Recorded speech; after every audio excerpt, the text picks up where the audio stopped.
Fontaine, you and I were talking about, he kind of had a tough week. Wednesday out here on media day, took it hard on the wall. I mean, he's had a tough week. Yeah, I was talking to his wife Amy, and she said that the nose went in a little bit, and they had to take it back to the shop and fix it. But here he is, he's back out. Nosing it in here. The Falcon Tire Field suspension. S15 comes up a little bit short, maybe gun shy.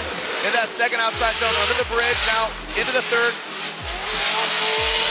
I think he's keeping it off the wall, similar to that of Aasbo. Oh, really like that. ODI has really executed, you know, historically, I got to tell you, just, you know, when ODI came on the scene back in the day, you know, S13, he's progressed S14, just always a contender. Could this be his year for the championship?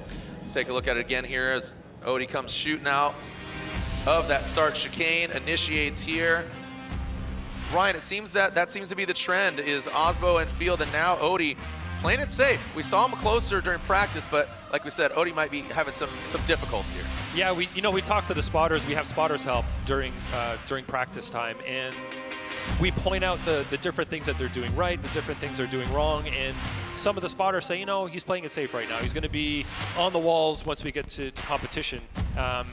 But then sometimes you get to competition, you get to qualifying like this, and they're just a little bit off still. And like you said, it's probably trying to play it safe, wanting to get in the show, and you know they're going to throw it all down during competition. Yep. Keep the car in one piece. You know that you're going to lay down a high 80s kind of run here, and it's going to be safely in the show. Yeah, that X factor, it's just that one. You know, I'm looking for the middle of the pack. Some of these guys, and we saw Brandon Sorensen get into a tussle with another new vehicle that is Chris Forsberg. I'll tell you what, Rome Charpentier, he is possessed. He is driving really, really aggressively. I like, and what's it say? What's it say? Give hell to the moderns. What's it say? Give moderns hell. He's got the E36 and 89 there for ODI Bakchis. But yeah, give moderns hell because he's running that E36 and looking like a trapper keeper with that pink and green livery. I like it though. All right, so here we go as we progress on. Chelsea to Nofa.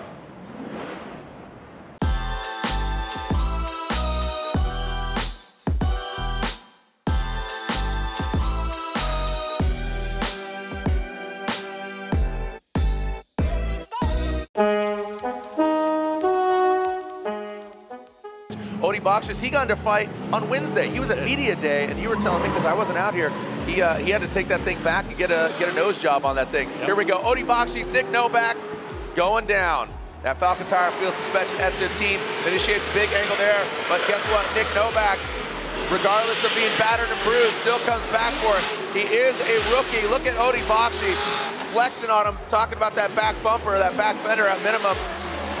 And you know what, I always say this, get the crashing out of the way. If it's gonna be inevitable, sometimes it's like, okay, guess what? YOLO, got nothing left to lose, let's go for it. And it seems to work out and pay off for Nick Novak. Yeah, get it out of your system early so that when competition comes, you can actually put it together. But that was a great run from both drivers. I think ODI could have done a little bit better on outside zone 1, but great initiation here, gets on throttle at the right place, not holding anybody up there. Could have been wider on 1. Novak is right there. Look at the mimic transitioning at the same time as ODI. ODI got into outside zone 3 late, but managed to touch the wall. Didn't affect his line, didn't affect his angle, didn't affect the attitude of the car at all, but it did get him into that zone late. So let's watch it from the sky. Always gives us a lot more info that we can get from the ground. So watch ODI's line here. The zone got out there really, really, really late. But he was still wide. It wasn't that he wasn't all the way, just wasn't all the way out to the wall. So, but great job from both drivers there. Nick did not give ODI a lot of room. The official energy drink of Formula Drift. Got a clean start. Nick Novak, battered, bruised, but not down and out. Now coming into that first outside zone, Nick Novak gets about a half car length off. That could throw off ODI Bakchis. Now this is where it needs to apply the pressure. He has to adjust. Novak, look at that, he spins. Look at that maxed out angle from Novak going into that go for gold outside touch and go. Pretty well executed by both the drivers. I'll tell you what, ODI did a really good job of compromising because he saw Novak didn't get out there and he had to shallow up, but he got right back to him on the outside zone too. That is very difficult to do, to massage your car in that chase position. It's very surprising how similar those lead runs were from both drivers. It's almost like Nick Novak saw what ODI did in his lead. He's like, okay, I'm going to do that. Yep. He just watch the distance there from outside zone 1 is pretty much the same. Same thing on 2. If you look at 3, Novak went late into outside zone 3, tapped the wall in almost the same spot. It looks like he was right at maximum angle there. Looked like he was maybe potentially holding back from a spin, maybe not. But let's watch it again from the ground level here. Nice transition. ODI's nice and close. ODI's got his car positioned very, very well. That's something that's really important too, is where is your car in respect to the lead? And you can see that ODI's pretty much in the right spot, but you can see there, Nick definitely over-rotated, happen often from 2 to 3 and after 3. So let's watch the side-by-side. Yeah, you talked about it, almost identical lead run, so I really think it's focusing on the chase run and what they're doing in the back end. Yeah, so you can see the proximity to the wall there's identical, same thing there for the lead to lead. Watch ODI though, he taps the wall and keeps going. Look at Novak right after tapping the wall. The car goes to high angle, slows down a little bit, and I think that's where ODI had to adjust, but did an amazing job. I think if you had a lesser driver behind Novak there, it would have been more obvious, the correction that had to be made, but ODI is so skillful, he made it look easy. He made it look like he had to do nothing back there, but he actually probably put together a great chase despite what happened in the lead. So you can see here, the 3 judges, 3 of us went with ODI, and I think it's based on what happened to Nick in his lead, tapping the wall there after outside zone 3.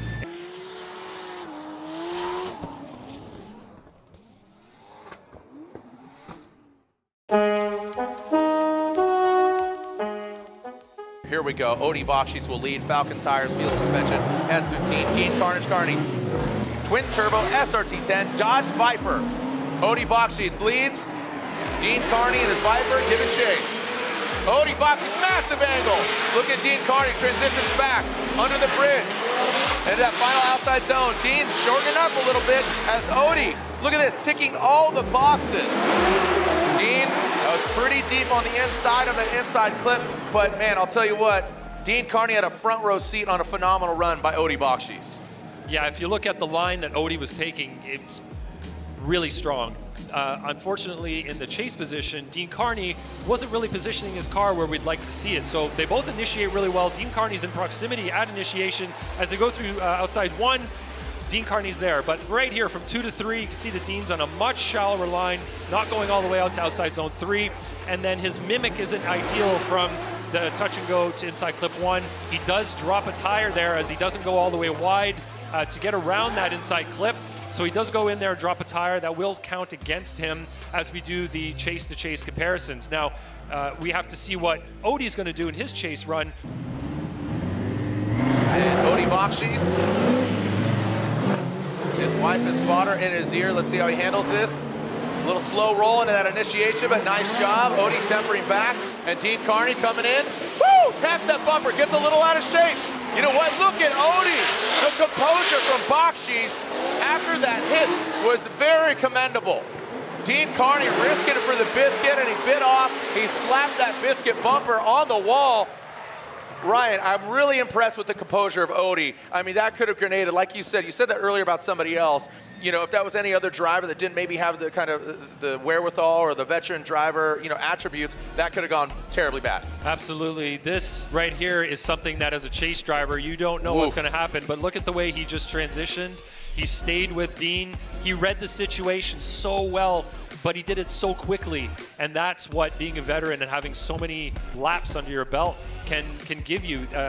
Just that composure and the knowledge that if something happens, I know how to react behind the wheel. And look, perfect mimic, perfect line all the way around that inside clip. So let's watch this again. You can see that ODI's got himself maybe a little bit less angle right there, but his mimic on the transition, the line, is perfect. Look where his car is positioned, and this transition right there, really nicely done. Gets himself perfectly positioned around that inside clip, stays away from the clip and doesn't hit it. That is a masterclass right there. Yeah, he's one to watch, and I said it earlier, and he's living up to the hype and kind of what I said about him earlier. He's become one of the best chase drivers in the biz. ODI Bakchis, Dean Carney, slide him left for ODI, right for Carney, and there it is, another unanimous vote. ODI Bakchis gets the win, the Hyper NLT Dodge Viper. We'll see you in Atlanta, a great effort. The car looks great, Dean. Friend, he's going against his homie, but guess what? All bets are off right now because who are you betting on, ODI or Rome? ODI, very proven. He's done it here in Long Beach before. Can he do it again? ODI. Look at that angle, but Rome Charpentier. Oh, buddy. no. And Rome Charpentier goes off course. Could have been a lot worse there for Rome. That could have been awful, but he seemed to have saved it, just glanced the wall, a light touch of the tires. And this is how it unfolds. Wow. Attrition. The buckle in his hood there. It might be worse than we think, but hopefully it's not. Looking at the replay, Odie gets the car to angle. Rome does a great job right behind him. Great mimic there on initiation. Coming around here, look at Odie's angle. Transition. Yeah, whoa. Rome gets the angle and it snaps back. So he went into that wall with the wheels cut. So that definitely is going to have broken something in the front right. But here it goes again. Great angle from Odie on one. Rome's doing a great job. And just as the car transitions, it grips up, goes into the wall and then into the tires. Send it for Ryan Turk and Odie Bakchis. Here we go. Ryan Turk comes out swinging, literally. Now coming into view in that first outside zone. Odie Bakchis taking a shallower line. Turk gets out there. Narrowly taps his bumper into the second outside zone. Into the third outside zone. Odie Bakchis taking that tighter line. The temperature's dropping, but the tire's staying hot. Really well done there by Ryan Turk and Odie Bakchis.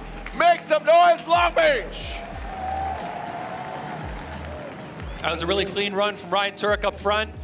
Can't wait to see the replay here and look at how accurate he was on those outside zones. Looking at the initiation, it looked like they both got to angle really smooth, really quick, but Odie took a tighter line through that first corner. He got the proximity he was looking for, though, and you can see there a couple of little bobbles, but Odie fell off a little bit there from outside zone 2 to outside zone 3. Turk's running a really great line up front, really smooth. They did a great job around inside clip number 1 together. Good mimic there, but you can see here Odie was inside a little bit, gets the car pushed back to that outside zone, but right there in the transition, Odie made a couple of mistakes on that transition. It wasn't the smoothest transition we've seen from him so far. Turk looking really strong on throttle. Odie running a slightly tighter line so throughout the outside zone number 3. Turk really getting a nice line there from the touch and go to inside clip 1 to the finish line. Maybe some tears from some other drivers. We'll see as Odie Bakchis will initiate. Coming now. 3, 2, 1. Boom goes the dynamite. Odie Bakchis initiates in that first outside zone. Gets out there. Ryan Turk tucks into that pocket. Odie, you see him straight to that back bumper. Now to the outside zone 3. Ryan Turk tucks in. Gets out to that BC Racing go for gold. Touch and go. Woo! Make some noise! For Ryan Turk, that Rain-X Toyota GR Corolla in the chase position on Nitto tires. Odie Bakchis pushing oh so hard in that Falcon Tires Field Suspension S15. What do you guys think? Where are my Ryan Turk fans at? Make some noise! Where are my Odie Bakchis fans? Make some noise! Ryan, what do you say? Looked like Odie did a great job on 1 and 2, and Ryan Turk did a great job in the chase. It looked like he might have had an edge there in the chase position, mimicking the line that Odie was throwing down. It looked like he positioned his car a little bit better in the chase position. And looking at what Odie did in the lead there, great job on outside zone 3 to the touch and go. Ryan Turk just touched that inside clip with the front bumper. So let's get the BC Racing side by side going. And it'll give us a good comparison, especially from this overhead view. So you can see there, good initiation from both on both runs. Right there, Ryan Turk from initiation outside zone 1 did a better job in the chase of mimicking the line. And I think he did a better job at outside zone 3 as well. It looked like Bakchis was making a compromise. I got to stop using that word. From initiation to outside zone 1 and also from outside zone 2 to outside zone 3. Yeah. Go for that third place spot if he gets the win. Slide of left for Turk, and there it is. Odie Bakchis gets the win. A great effort there by Odie Bakchis. What's going on? Here we go. Send it! Long Beach. Here is Matt Field, Fredric Aasbo. This should be another exciting one here, Lontaine. Matt Field, nasty initiation, a wide swing, coming in hot, gets all the way out there. You asked for it. Oh, boy. Whoa! A massive hit by Matt Field. Let's make sure he's okay. A big hit by his hands out the window. Round of applause for Matt Field. Make some noise for Matt Field. See here at initiation, Aasbo had a late initiation there. If you see, he got put off, kind of phased by let's focus his initiation. on Matt. Watch this right here. tap. Oh, bang, there was a tap bang. that caused. Ooh. So that just grabbed him. It countered. That wasn't bumper. That hit chassis. From our perspective, we couldn't see how close Aasbo was behind Matt Field, so it looked like it was just a hesitation on Matt alone. But it looks like Aasbo's front bumper, caught his back bumper and didn't allow him to rotate. So this could go completely on Aasbo here for this. Let's go drone shot once again. So yeah. So talk about. Okay. Watch right here. As Aasbo is close to Matt Field starts to rotate, and watch his back bumper. See that, how it crunched right there? Because it hit Aasbo's front bumper. Aasbo didn't give him the space to transition, causing Matt to go straight for a slight second, and then as he rotated the car, it was already too far to the right, and then he was making contact with the wall. The car didn't have room to rotate after that. So in my view, this goes 100% on Fredric Aasbo for causing this. And I think it all stemmed from Aasbo being next to Field, running up to initiation. You can see that Aasbo tried to avoid Field's initiation, his flick, and then Aasbo ended up initiating late because it threw off his rhythm. Then he tried to get that proximity back, got too close, and didn't allow Field's Corvette to rotate, which then caused him to go too far to the right before actually rotating, causing him to hit that wall.